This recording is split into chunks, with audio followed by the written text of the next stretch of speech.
계속해서 수요일날 역대하를 읽어가는데 오늘은 므낫세 왕과 그의 아들 아몬 왕에 대한 이야기입니다. 히스기야 왕이 29년을 통치했습니다. 근데 우리가 잘 아는 대로 히스기야는 15년을 연장을 받았습니다. 그러니까 29년 통치했는데 그 15년이 만약 없었더라면 14년 통치했겠죠. 그리고 그의 아들 므낫세, 오늘 본문에 나온 므낫세가 55년을 통치했습니다. 가장 남유다에서 악한 왕이라고 지목을 받는 므낫세 왕이 55년을 통치했습니다. 그리고 나오는 아몬 왕이, 그의 아들 아몬 왕이 한 2년 통치했거든요. 히스기야가 하나님부터 15년 연장 받았으니까 참 믿음의 왕이었으니까 히스기야 왕이 좀 더 오래 통치하면 더 좋았을 것 같고, 가장 악한 왕이 므낫세가 55년 동안 통치할 필요가 없을 것 같은데, 근데 이 일들은 하나님이 정하신 일이니까요. 그래서 오늘 본문에 보면 이 히스기야 뒤를 이어서 므낫세 왕이 나오는데, 이 므낫세 왕의 기록을 보면, 그의 악행에 대해서 기록한 걸 보면 3절 딱 보면 그의 아버지 히스기야가 헐어버린 산당을 다시 세우는 것부터 시작해서 보니까 바알들 제단도 다시 쌓죠. 아세라 목상 만들죠. 하늘의 모든 일월 성신을 경배하는 일들을 하죠. 4절 말씀을 보면 하나님께서 전에 이르시기를 내가 내 이름을 예루살렘에 영원히 두리라 하신 그 성전에 여호와의 전에 제단들을 쌓고, 또 네 두 마당에 하늘의 이런 성신을 제단 쌓더라. 그러니까 그 하나님 앞에 제사하고 하나님의 임재의 초소인, 그리고 하나님의 발등상, 즉 발판인 그곳에 이런 성신의 제단까지 쌓았으니까요. 그리고 6절에 없앴던 인신제사까지, 거기 흰놈의 아들 골짜기에 인신제사까지도 다시 부활시켰습니다. 점치고 사술 요술 신접한 박수까지. 하나님이 보시기에 악을 만행하여 하나님 진노케 하였습니다. 자기가 또 7절에 보면 자기가 아르속의 목상까지 하나님 전에 세웠다. 그러니까 한마디로 히스기야는 정말 가장 선한 왕 중에 한 명이고, 산당까지 다 제거하고 20명 중에 8명이 선한 왕인데 그 중에 딱 2명 꼽는 사람이 산당까지 제거한 히스기야인데, 가장 선한 왕이었던 히스기야의 뒤를 이어서 므낫세가 이렇게 가장 악한 왕이었다는 사실이 이상한 거죠. 9절 말씀을, 오늘 보면 9절 말씀 같이 한번 읽어보겠습니다. 9절 시작. 유다와 예루살렘 주민이 므낫세의 꾀임을 받고 악을 행한 것이 여호와께서 이스라엘 자손 앞에서 멸하신 모든 나라보다 더욱 심하였더라. 거기 보면 므낫세의 꾀임을 받고 악을 행한 것이 그랬습니다. 그러니까 므낫세는 의도적으로 이런 아버지가 한 일들을 다 무너뜨리고, 아버지가 이렇게 가는 그 길하고 정반대의 길을 일부러 그랬다는 겁니다. 깨워가지고 미혹해서 바른 길 걷고 있는 유다하고 예루살렘 주민들을 정반대의 길로 이끌어간 사람이 므낫세입니다. 왜 그랬을까요? 왜 그렇게 아버지가 하나님 앞에 바로 서고 제대로 서고 갔던 길을 이 므낫세는 정반대의 길로 가고자 했을까요? 무엇을 보고 자랐기 때문에? 므낫세가 뭘 보고 자라서 그렇게 됐을까요? 제대로 가고 있는 백성들 꾀어가지고, 여러분 이 꾀어라는 단어는 처음부터 사탄이 꾀는 존재이잖아요. 그러니까 바른 길 가는 것을 사탄 너무너무 싫어하니까, 진리의 길 걸어가는 거 싫어하니까 어떻게 해서는 꾀인다는 단어의 자체가 바른 길에서 벗어나게 하는 거니까요. 그게 죄인 거고, 죄라는 단어 자체가 관역에서 벗어난 거니까 할 수만 있으면 사탄이 바른 길에서 벗어나게 하는 것이 사탄의 술수인데, 이 므낫세가 그러니까 지금 악한 영에 사로잡혀서 하나님이 원하시지 않는 길을 걷고자 하고 있잖아요. 그것도 억지로 일부러 그렇게 끌고 가는 거죠. 왜 그랬을까요? 이런 말씀들 이렇게 보면 참 이해가 안 되는 부분이 있습니다. 예를 들어서 그 신실한 사무엘의 아들들이, 사무엘 기도의 삶 사무엘 아들들이 신실한 사사가 되지 못하는 것들, 분명히 사무엘을 이렇게 사무엘서 우리 상을 읽어보지만 얼마나 신실했습니까? 근데 그 아들이 신실한 사도가 되지 못하는 거. 오늘 본문에 나오는 이 히스기야 왕의 뒤를 이어서 므낫세 왕이 왜 그렇게 악한 왕이 됐는지, 뭐 그거는 특별히 이유에 대해서 기록하고 있지는 않으니까요. 이 므낫세가 왜 그렇게 했다라고 기록해 주면 이해가 될 것 같은데 사무엘도 마찬가지고요. 이게 이유는 기록되어 있지 않습니다. 근데 오늘 본문에 보면 오늘 본문은 역대기사가잖아요. 역대기는 다윗 왕가 이야기를 중심으로 썼다고. 그래서 다윗 왕가에 대해서 상당히 우호적이다. 그리고 바벨론 포로로 돌아와서 새롭게 시작해야 되니까 우리 시작의 뿌리를 다윗 왕 때부터 시작해서 그렇게 시작하니까 상당히 많은 부분이 다윗 왕가에 대해서 미화적인 부분이 있다라는 말씀을 계속 드렸습니다. 근데 그게 이제 열왕기하 21장에 보면 이 본문에 오늘 본문에 나와 있지는 않은데 열왕기하 21장에는 없는 이야기가 오늘 본문에는 있습니다. 그것이 바로 므낫세가 10절에서부터 18절에 드렸던 기도이고, 그래서 하나님이 그에게 회복하신 이 사건은 열왕기하에는 기록되어 있지 않습니다. 그러니까 이 므낫세에 대한 행적이 열왕기하는 동일해요. 일관돼요. 그냥 므낫세는 가장 악한 왕입니다. 그거 악한 왕으로 시작해서 악한 왕으로 끝났다고만 되어 있습니다. 근데 오늘 본문 역대하에는 한 중요한 사건을 기록하고 있는 거죠. 자, 그 사건을 우리가 10절에서 13절 말씀에 다시 한번 10절에서 13절 말씀까지만 같이 한번 전체 읽어보겠습니다. 시작.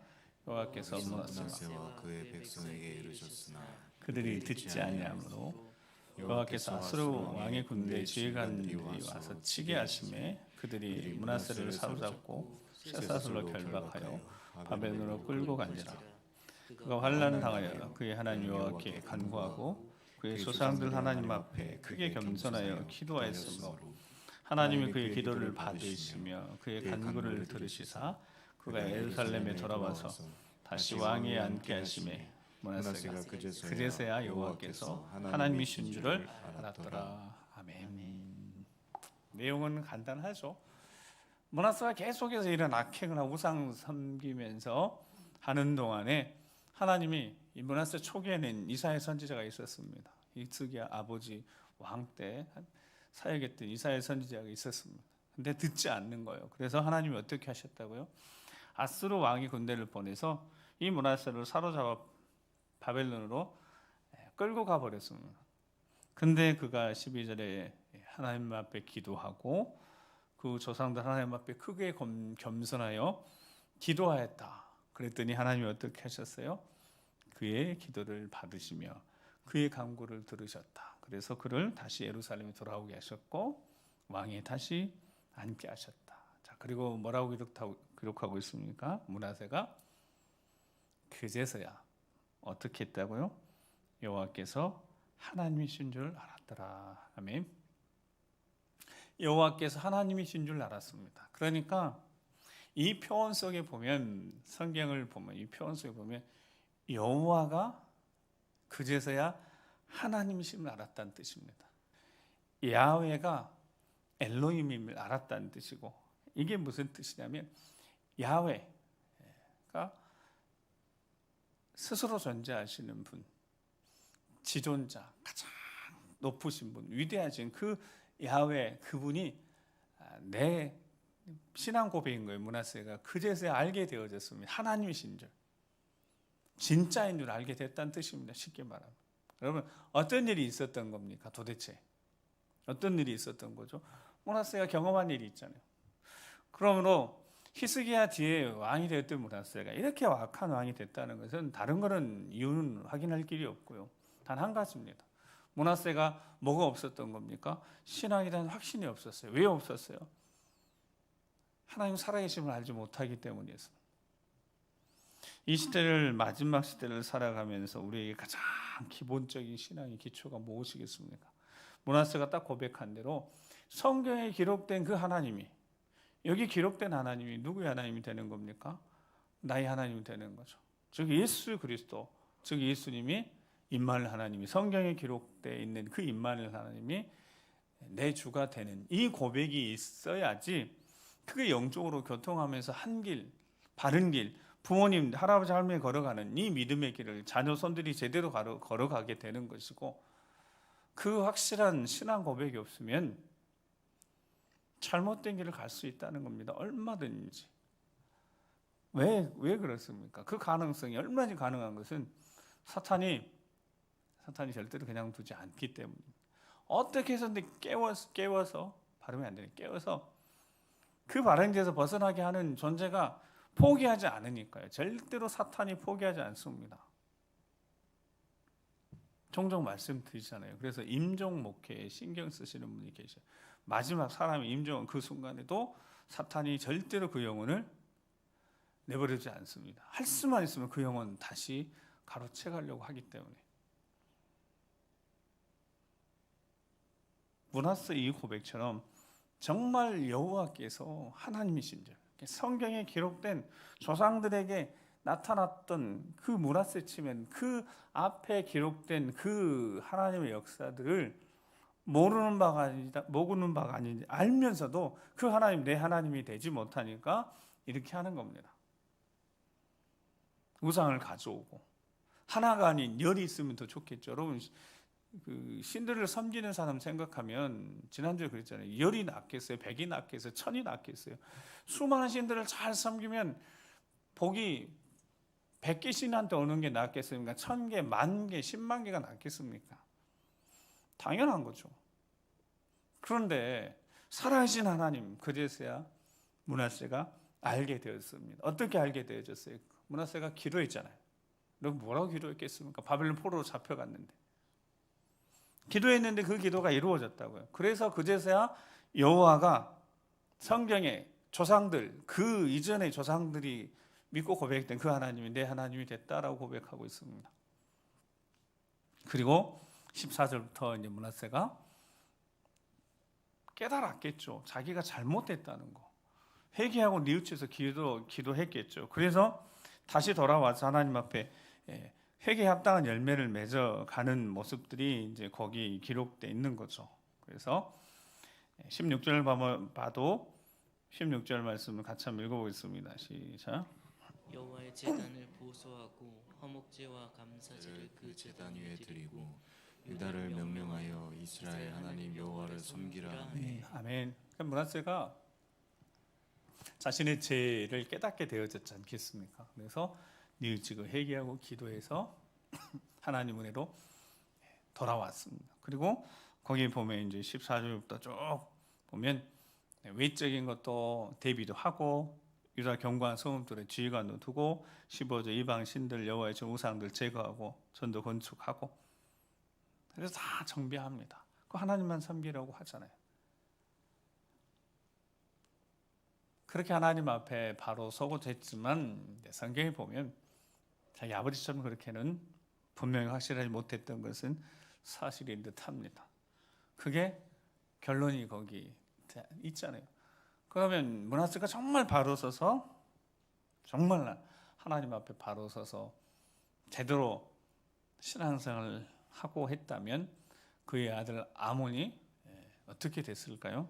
뒤에 이야기가 아버지 므낫세가 여러분 아몬에게 어떻게 부탁하고 어떻게 유언을 했고 어떻게 가르쳤겠습니까? 근데 그게 잘못된 것 같아요.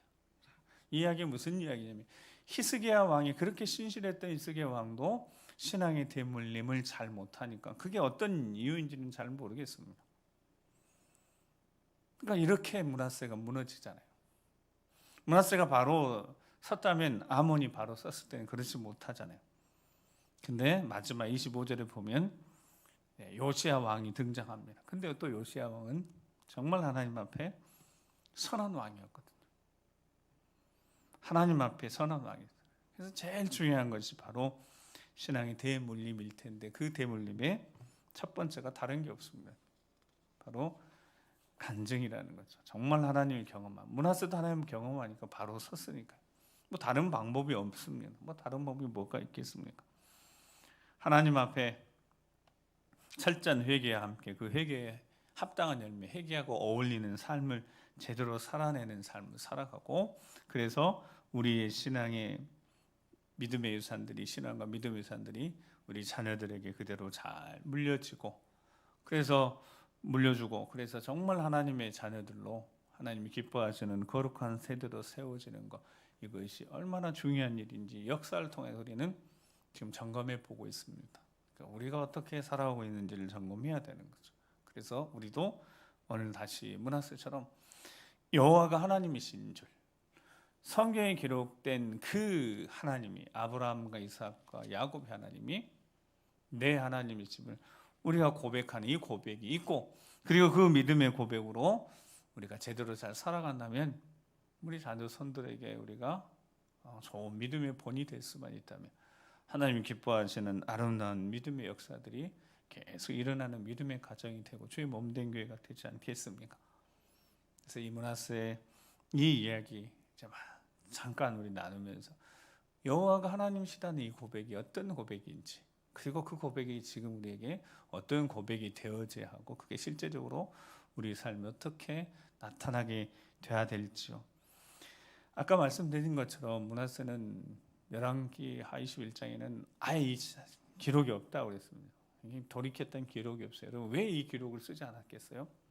마지막에 그렇게 했지만 그가, 므낫세가 온전히 하나님 앞에 서 있지 못해서 그렇지 않았을까 하는 생각을 합니다. 열왕기 하의 기록이 훨씬 더 객관적이거든요. 이 기록 자체가 남유다 1순위 역대기 사가의 기록들은 다윗 친유다적이기 때문에, 그래서 그가 그렇게 신실하게 잘 지키지 못해서 결국 그 열매가 아몬이라면 우리는 적어도 그렇게 되지 않아야 돼요. 그러나 첫 번째 먼저 므낫세와 같이 분명한 신앙 고백이 우리한테 있어야 되니까요. 정말 진짜 살아계신 하나님을 우리도 경험해야 되니까요. 욥기의 고백처럼 귀로만 듣던 게 아니라, 알고만 있는 것이 아니라 정말 살아계신 하나님을 경험하는 그 은혜가 있어야지 우리의 신앙도, 우리 자녀들 신앙도 지켜낼 수 있으니까. 야훼가 하나님이신 줄. 창세기 2장에 보면 야훼가 등장합니다. 그렇게 야훼라는 그 자체가 이제 야훼 하나님이라는 뜻이긴 하지만, 야훼 여호와 등장합니다. 구절 인간을 만드신, 창조하신, 사람이 만든 신이 아니라 스스로 계신 분, 스스로 존재하신 분, 가장 위대한 세상을 창조하신 창조주 하나님에 대한 이야기, 그 야훼에 대한 이야기를 기억하고 있으면서 그 야훼께서 사람 만드셨는데 남자 여자를 만드셨다. 그리고 창조 질서를 하나님 정하셨다는 이야기를 쭉 쓰는데, 그 야훼가, 오늘 므낫세가 고백한 그 야훼가 어디서부터요? 창조주라는 겁니다. 그래서 우리 신앙의 첫 번째가 여러분, 창조주 하나님. 그 하나님 우리는 이제 아버지라고 부르니까요. 그렇죠? 성삼위 하나님 첫 번째 창조주 하나님은 성부 하나님이시잖아요. 그 하나님 우리 뭐라고 부른다고요? 아버지라고 부르는 거죠. 자, 그 야훼가 아브라함을 택하셨습니다. 그 야훼가 아브라함을 택하셨다고요. 갈대아 우리에서 아브라함을 부르신 분이 야훼시라고요. 여호와시라고요. 자, 아브라함도 그 여호와가 하나님이심을 경험한 겁니다. 자기 인생을 인도해 가시는 분, 그 야훼가 창조주, 세상을 창조하신 그분이 자기를 택하시고 부르셨다는 것을 아브라함도 야훼가 하나님이심을 고백했다고요. 자, 창세기 12장에 우리 잘 아는 말씀처럼 우리 창세기 12장 1절에서 4절 말씀을, 자, 1절 한번 보시면, 1절만 일단 보시면 뭐라고 기록됐어요? 여호와께서 야훼께서 아브라함에게 이르시되 그렇잖아요. 기록이 그렇게 되어 있다고. 창세기부터 시작해서 여호와께서 이렇게 되어 있다고요. 그러니까 여호와께서 어떻게 하셨다고요? 아브라함에게 찾아오셔서 이르시고 넌 너의 친척 아비 집을 떠나 내게 지시할 땅으로 가라. 쭉 간 다음에 4절 넘어가서 잘하니까 4절 넘어가서 12장 4절에 자 시작. 이에 아브라함이 여호와의 말씀을 따라갔고 롯도 그와 함께 갔으며 아브라함이 하란을 떠날 때에 75세였더라. 아멘. 제가 무슨 말씀을 드리는지 알겠죠? 야훼 하나님 그렇게도 전혀 문제가 안 되고 야훼 하나님이 신앙 고백이라는 이야기를 지금 드리는 거예요. 므낫세가 한 고백이 신앙 고백이라는 거예요. 야훼 하나님 이거는 신앙 고백이래요. 야훼가 뭐라고요? 야훼가 누구시라고요? 야훼가 하나님이시다. 이게 신앙 고백이다. 근데 저기는 이제 저 본문 속에는 뭐라고 되어 있어요? 여호와의 야훼의 말씀을 따라갔고 야훼가 여호와가 아브라함을 부르셨고 그러니까 아브라함이 결국 어떻게 고백했다고 신앙 고백이 그 야훼가 누구신데요? 창조주. 세상을 만드신 그분이 이 인생과 관계를 맺으셨다는 뜻이에요. 택하셨다는 뜻이고 찾아오셨다는 뜻이고 약속하셨다는 뜻입니다. 그러면 아브라함이 야훼가 하나님이 된 나의 하나님이 되는 과정에 아브라함은 정확히 경험한 겁니다. 뭘 경험했어요? 약속하셨는 그 약속을 이루셨다는 거예요.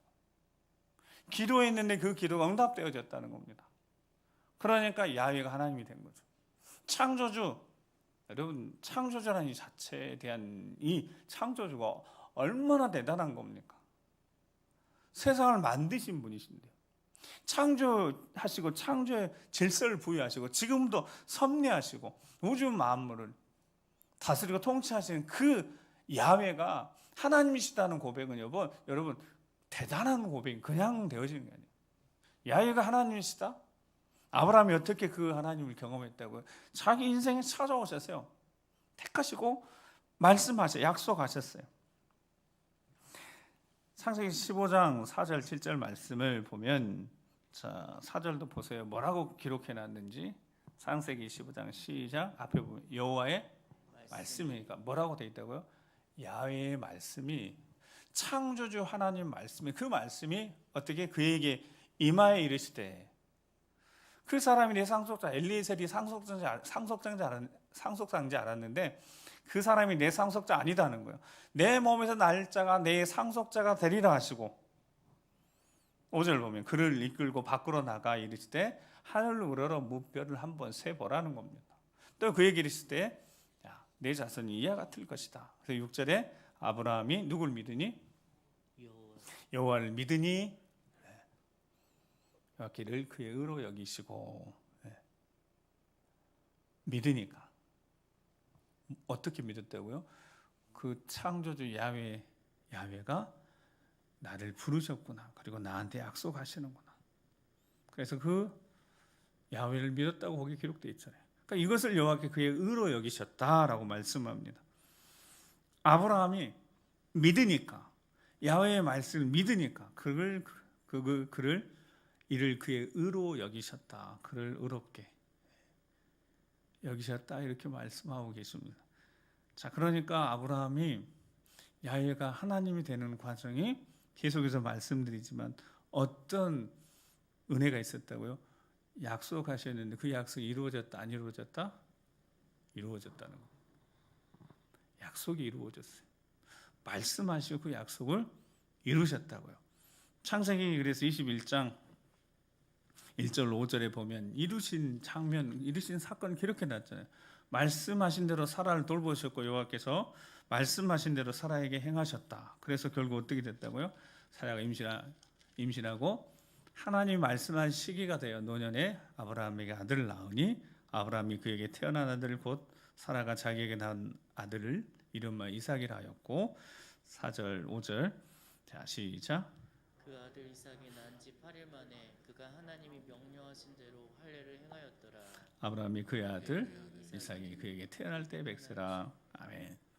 자, 야훼가 하나님이 되게 하시는 이 신앙 고백을 하나님은 어떻게 확실하게 신앙을 고백하도록 하나님에 대한 신앙을 고백하도록 어떻게 하셨다고요? 말씀하셨고 그다음에 말씀하신 대로 이루셨습니다. 그게 히브리서 11장이 뭐겠습니까? 히브리 11장 1절에 뭐라고 되어 있어? 믿음은 바라는 것들의 실상이라고. 보지 못하는 것들의 증거라고. 그러니까 말씀하시고 그대로 그 말씀 이루신 거예요. 그런데 아브라함에게 있어서 이루어진 건 여러분 이삭이 태어난 것은 불가능한 것이잖아요. 그러니까 우리 수요일 날 말씀 우리 지나오면서 했어요. 아브라함과 이삭과 야곱의 하나님 어떤 하나님이시다고요? 전능하신 하나님. 그래서 야훼 하나님은 어떤 하나님이시다고요? 전능하신 하나님. 이미 세상을 만드신 창조주이시지만 그 하나님이 한 개인과 관계하시면서 그 인생에 찾아오시면서 그 인생을 어떻게 바꾸어 가신다고요? 그 입술을 통하여서 살아계신 하나님, 전능하신 창조자 하나님을 의지하게 만드시는 거예요. 믿음으로 살아가도록 만드시는 겁니다. 하나님이 그렇게까지 하실 필요가 있으실까 할 정도로 그렇게 한 인간에 대해서요 신실하다고요, 정성을 들이시다고, 요즘 표현하면 정말 참이시다고. 참. 여러분 우리 개인 인생에서 똑같은 겁니다. 여러분 아브라함에게만 특별하시고 이삭에게만 특별하시고 야곱에게만 특별하실까요? 아니요. 오늘 우리를 향하여 가지고 계신 생각도 그가 하는 하나님이 행하신 모든 것도 다 동일합니다. 그거 성경이 가르쳐주고 계시잖아요. 한 영혼에 대해서 이렇게 쏟아 부으시는 거야. 아들 예수 우리 독생자를 여러분 인류가 70억 뭐 이렇게 그 사랑을 쪼개서 70억 분의 1을 받은 게 아니라고요. 1대1 대면이라고요. 우리를 위해서 그렇게 하시는. 아브라함에게 하셨던 건 똑같습니다. 약속하신 대로 이루십니다. 아멘. 그게 구약이잖아요. 신약이고 하나님은 계속해서 우리에게 약속하시고 말씀하시고 그리고 그 말씀을 이루신 하나님. 그래서 우리에게 온전한 신앙 고백을 받으시고 영광 받으시고 믿음대로 살아가라고 말씀하십니다. 그렇게 경험하면 우리도 똑같이 고백하게 되는 거죠. 야훼가 하나님이시다. 전능하신 창조자 하나님이 내 아버지시라고. 이렇게 고백하게 되는 거예요. 여러분 이렇게 고백하고 사는 사람들이 달라져야 돼. 악한 문화세도 그 악한 문화세도 그렇게 경험하고 나니까 그의 삶이 달라지잖아요. 회개에 합당한 열매, 회개하고 어울리는 삶. 세례요한에게 수많은 사람들이 세례받으러 오니까 세례요한이 뭐라고 그랬다. 이 독사의 자식들아, 누가 너희에게 알려주어서 임박한 진노를 피하려고 그냥 세례만 받으면 되는 줄 알아서 세례받으러 오니까 회개에 합당한 열매를 맺으라고 분명히 세례요한 선포했잖아요. 그 회개에 합당한 열매가 뭐라고요? 회개하고 어울리는 삶. 회개했다면, 뉘우쳤다면 그거하고 어울리는 삶이에요. 여러분 그리스도인들은 그리스도인하고 어울리는 삶이 있잖아요. 그리스도인답게가 그게 그리스도인이라면 그에 어울리는 삶이 있잖아요. 그에 어울리는 언어가 있고 그에 어울리는 행동이 있고 삶이 있잖아요. 회개에 합당한 열매가 그런 겁니다. 전능하신 하나님을 만나서 야훼가 하나님이라고 고백하는 그 삶이 변화가 없다면 문하세도 거기 변화된 그 모습 거기에 기록해 놨는데 열왕기하는 기록되지 않았다고요. 아예 그냥 처음부터 악한 왕으로만 되어 있다고요. 처음부터 끝까지 악한 왕이었습니다. 55년 동안 악한 왕이 되어 있습니다. 그런데 역대하는 그 문하세도 어떻게 하니까 스스로 겸비하고 겸손하게 하나님 앞에 회개하고 기도하니까 하나님의 보로에서 다시 돌아오게 하셨고 그가 철저히 회개에 합당한 열매, 회개하고 합당한 어울리는 삶을 살아내니까 그래도 하나님의 은혜를 얻게 되었다라고 기록하고 있잖아요. 아몬이 바른 길 가지 못한 건 참으로 안타까운 일이지만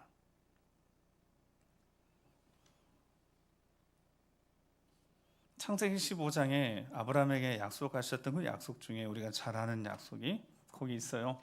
13절에 보면 400년 동안 내 자손을 괴롭히리라 그렇게 말씀하셨잖아요. 아브라함에게. 자, 이 말씀대로 그러면 됐습니까? 안 됐습니까? 그대로 이루어졌죠. 그게 그대로 이루어진 것이 출애굽기 12장 말씀이니까요. 출애굽기 12장 35절, 36절 그리고 40절인데 일단 40절 말씀만 보면 40절에서 42절 말씀만 보면 시작. 이스라엘 자손이 애굽에 거주한 지 430년이라 430년이 끝나는 그날에 여호와의 군대가 다 애굽 땅에서 나왔은즉 이 밤은 그들 애굽 땅에서 인도하여 내심으로 말미암아 여호와 앞에 지킬 것이니 이는 여호와의 밤이라. 이스라엘 자손이 다 대대로 지킬 것이니라. 아멘. 자, 창세기 15장에 아브라함에게 약속하셨다고. 430년 지나면 자손이 하나님이 이끌어내실 것이다. 그런데 정말 모세를 보내셔서 애굽에 거주한 지 430년 지난 다음에 하나님이 정말 그들을 이끌어내셨잖아요.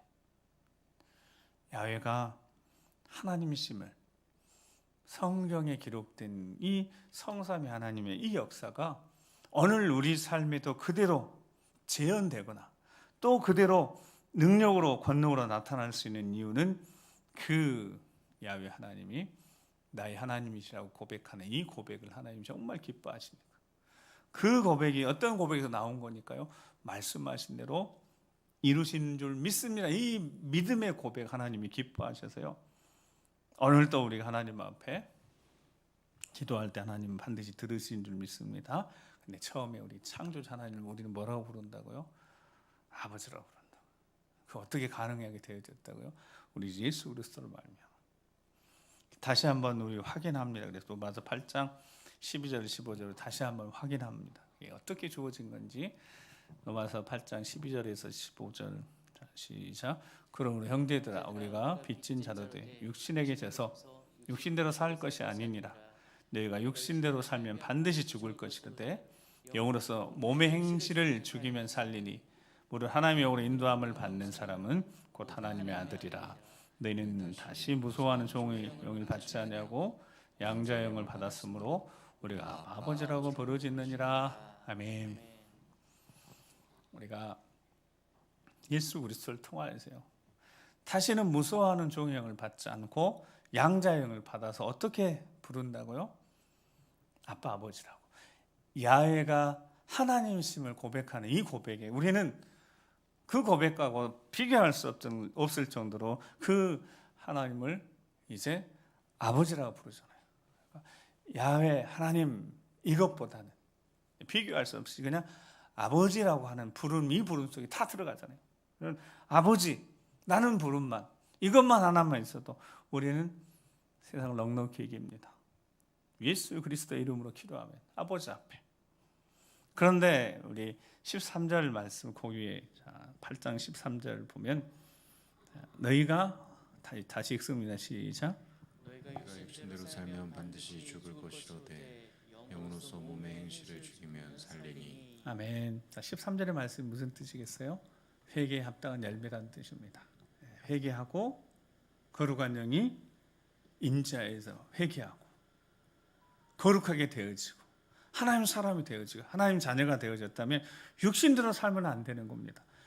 회개에 합당한 영으로서 몸의 형식을 죽이는 삶이 회개에 합당한 열매, 회개한 자하고 어울리는 삶이라는 거고 하나님의 자녀하고 어울리는 삶이라는 거예요. 이 삶은 철저하게 성령에 이끌려 사는 삶이고, 그게 갈라디아서 5장에 성령에 사로잡혀 사는 삶이고, 성령에 사로잡혀 사는 삶은 육체의 소욕은 성령을 거스리니까 육체를 따라가려고 하면 성령에 사로잡혀 사는 살아감을 살지 못하게 이 둘이 싸우긴 하는데, 여러분 육체의 소욕이 더 강해서 성령의 소욕을 누르고 이기며 산다는 거예요. 결국 우리가 그렇게 무너지고 사는 것이 인생이라는 겁니다. 그래서 바울사도가 몸의 행실을 죽이면 산다는 거예요. 이것이 평생 우리의 숙제인 거죠.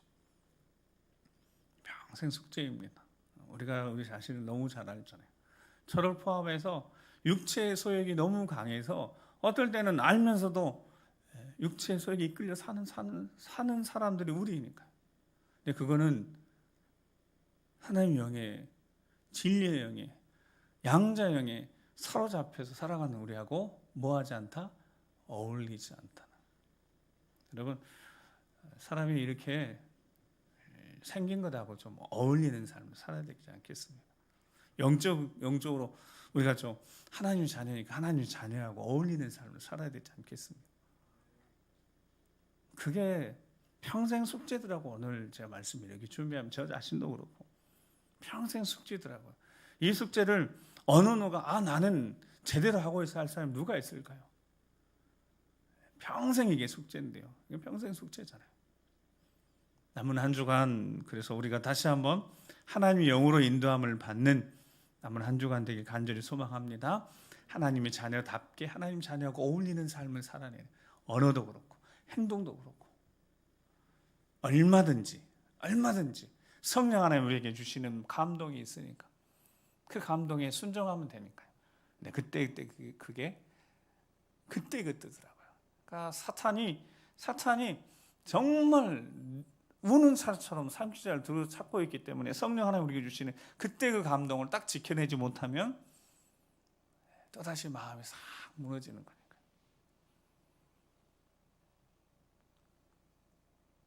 예수 그리스도 우리 주님을 모시고 살아가는 삶, 그 삶이 우리 예수 그리스도가 닮아가는 것이 하나님의 영광을 드러내는 것이라면 하나님이 저 오늘 에스겔 우리 읽어가는데 오늘 에스겔 새벽에 다 못했는데요. 에스겔 오늘 3장에 보면 그런 표현들이 있어요. 이 땅에서 하나님의 뜻이 이루어지면 하나님 뜻대로 행하면 즉 에스겔이 복음을 하나님 말씀 전해야 되는데 듣든지 아니 듣든지 전하라고 그랬어요. 근데 계속 이렇게 말씀하죠. 그들은 심히 패역한 족속이라고. 이마도 단단하고 마음도 다 굳어져 가지고 전하면 듣는 이들이 아니다고 하나님이 미리 말씀하시는 거예요. 그러면 에스겔이 해야 되는 일이 의미가 없는 거예요. 에스겔이 가서 전해서 하나님 말씀이다 그러면 듣고 아멘 하면 에스겔의 의미가 있는 거예요. 에레미야 선지자 똑같았거든요. 그래야지 에스겔의 의미가 있죠. 하나님이 제사장 에스겔을 불러서 비록 포로이지만 하나님 보내신데 그게 의미가 있잖아요. 근데 하나님이 계속 이렇게 말씀하시는데 그들은 심히 패역하대요. 마음이 굳어 있대요. 이마다 너무 단단하다는 거예요. 이거 아무리 정신 차려 때려도 듣지 않을 거다. 근데 왜 그걸 왜 가게 하시냔 말이에요. 에스겔 선지자를 그렇게 하나님이요 그렇게 말씀하시는 거. 하나님 듣든지 아니 듣든지 그들 가운데 하나님 내가 보낸 선지자가 있는 줄 알아야 될 것이다 라고 말씀하시면서 에스겔을 계속해서 준비시킵니다. 그래서 하나님의 말씀 먹게 하고요. 그를 강하게 하시고요. 담대하게 하셔서 그를 이제 파수꾼을 세워가신 장면을 우리 계속 보고 있는데요. 하나님의 자녀답게 산다는 것.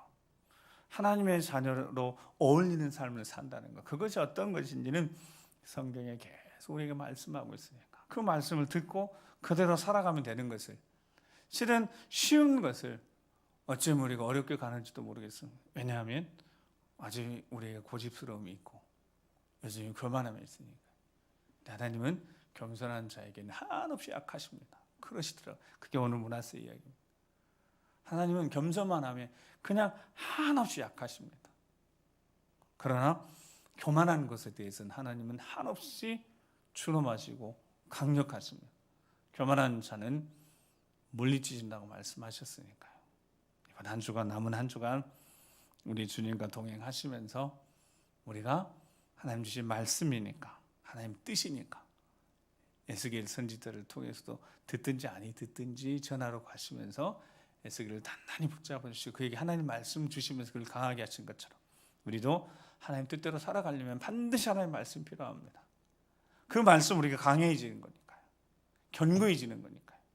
그래서 하나님 뜻대로 살아갈 수 있도록 도우시니까요. 그래서 하나님 뜻이 이루어지면 저 천국에서요 에스겔 선지자가 봤습니다. 잔치 찬양 영광이 돌려지는 모습. 저 하늘 보좌에서 천군 천사가 막 기뻐하는 찬양을 보게 되어집니다. 어떨 때요? 이 땅에 하나님 뜻이 이루어질 때. 그 하나님 뜻이 대단한 것이 아니라 우리가 예수 그리스도를 닮아가고자 복음에 합당한 삶, 예수 그리스도 믿는 자들과 어울리는 삶을 살고자 할 때.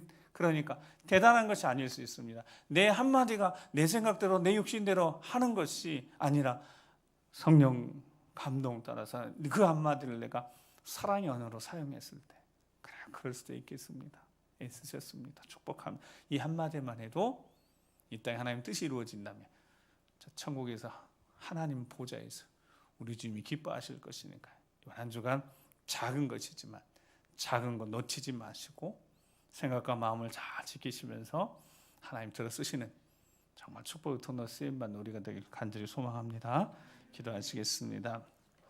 이 시간 함께 기도하시면서요, 제가 계속해서 강조했던 그 한 가지입니다.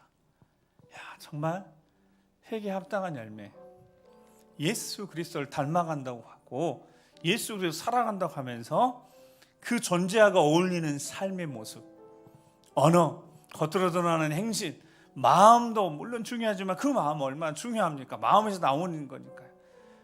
우리 마음도 생각도 지켜주시고 우리 언어도 행동, 정말 예수 그리스도 주님 모신 자답게, 그리스도인답게, 하나님 자녀답게 하나님의 자녀와 어울리는 제대로 삶을 살아내는 작은 것 하나 놓치지 않고 정말 깨어서 언어 행동 하나까지 온전히 성령 충만한 건 성령 다스리면서 사랑, 예수 그리스도 십자가 사랑을 제대로 전달하는 축복의 통로로 쓰임받길 소망합니다. 주여 성령 충만케 하시고 우리 삶을 이끌어 인도해 주시라고 우리 주여 한번 우리가 기도하겠습니다.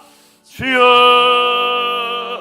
아버지 하나님, 말씀하신 대로 하나님 말씀을 통하여서 다시 한번 영적으로 무장시켜 주셔서 우리의 마음 속에, 생각 속에 어둠의 권세가 아버지 떠나게 하시고 오늘 또 말씀처럼 회개에 합당한 열매를 맺고 하나님의 자녀답게 예수 그리스도 우리 주님을 주인으로 섬기는 그리스도인답게 어울리는 말 행동하여서 거룩하고 선한 행실로 아버지 영광 드러내고 하나님 기뻐하시는 삶을 제대로 살아내며 축복의 통로 쓰임받고 아버지 영광 드러내는 주관 영혼을 살려내는 구원의 사명 잘 감당하는 우리가 되게 도와주시옵소서. 아버지 하나님 불쌍하게 계시고 성령에 사로잡혀서 육체의 소욕에 사로잡힌 자 되지 않게 하시고 싸워서 이겨내며 성령의 소욕에 사로잡혀서 예수 그리스도를 존귀케 하는 삶을 제대로 살아가는 우리가 될 수 있도록 도와주시옵소서. 겸손한 자에게 한없는 사랑 은혜를 베푸시는 그 사랑을 기억하며 더 겸손하게 실제 회개하고 아버지 앞에 회개하고 정말 우리 자신을 바로 세워서 우리가 바로 서고 아버지 할머니 우리 부모님 세대가 바로 서서